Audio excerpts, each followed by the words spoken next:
Hi, I'm Jennifer Holliday, the original Dream Girl. Meet me at the Muny. Meet me at the Muny in Forest Park.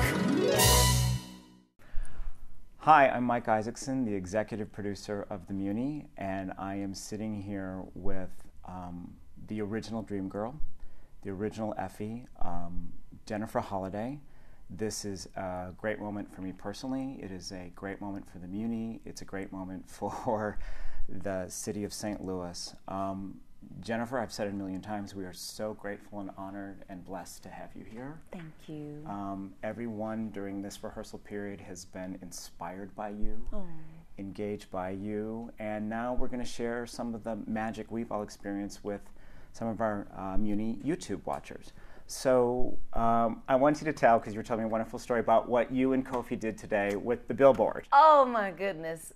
And I know you keep trying to tell me that I'm a star, but I don't know, I think that because I'm experiencing a rebirth and a new discovery, mainly because in this generation, so many people have not heard of me before and just been recently introduced, reintroduced, and rediscovered.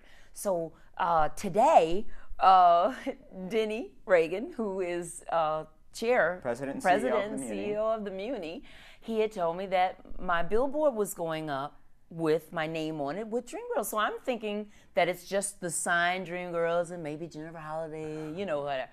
We drive, Kofi and I don't drive, but Kofi's driving West 44, and we see this sign, and not only is the Dream Girls on there, but my picture's on there, my name is very large, and I felt like a little girl.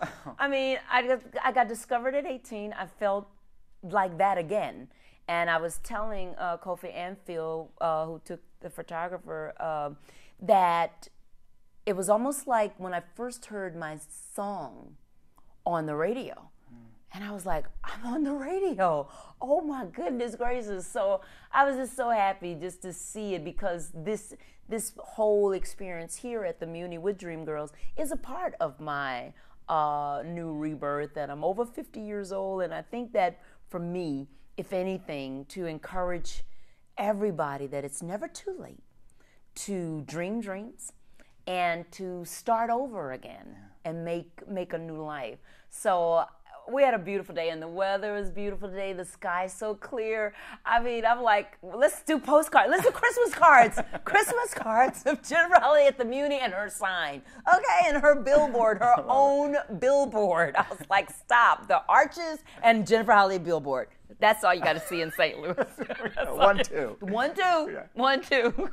So part of your, as you've called it, your rediscovery or your rebirth, or I love your voicemail when I would call you, because it ends with, remember, it'll get greater later. And I always found that inspiring. Yeah. But you have a whole new life on Twitter. Yes. And people you talk to. So talk to me about that, like some of the things that you talk to your fans and community about. Yeah, well, Twitter is very interesting because I think that a lot of people don't know if the person, the celebrity, actually even does their account. Someone answers for them, whatever. I actually do mine. I know several other stars or people who do theirs as well.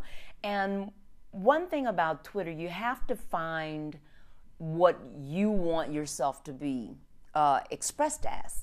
And I know people think that that might be hard, but when I first got on there, I was kind of trying to jump into conversations, because you can do that. You're privy to everyone's conversation, so you can kind of jump in. So you can either be gossipy, you can either be critical, you can be political, you can be a whole lot of things on Twitter. So I decided that I would invite them into my world, which is inspiration, which is positiveness. I am here doing this show. I have multiple sclerosis. I've had it for 17 years. When I got here, the first thing I had to do, because I'm still on the medical care, is hire a physical therapist.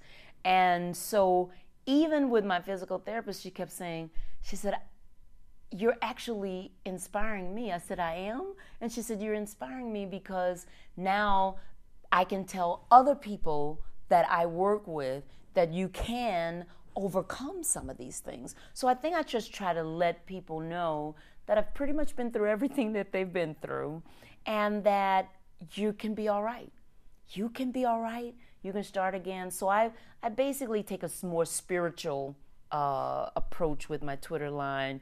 There's scripture, there's some prayer, and then if people want me to pray for them, I'll pray for them, you know, those kind of things.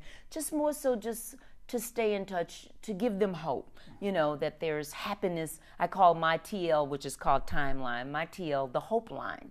Because in that way, if you even go back all the way since I've been on Twitter, you will find something, either I've said or scripture, that should speak to your situation, that to let you know that you can make it. And then, of course, you know, we'll tweet them upcoming events. So it's been very nice to have a lot of people cheering me on, coming here to Dreamgirls, saying, good luck, Jennifer. We're thinking about you, Jennifer. You know, that kind of thing. So it's been a mutual kind of love affair. I do have a Facebook fan page, but that is different. I don't do that personally. I do have someone that does that. The Twitter is much easier for me because it's right there on the phone, and I can just say little something to them, and they can say something to me, and I can just read them what they're saying and get back to them kind of later. It's a kind of different love affair. So it's been wonderful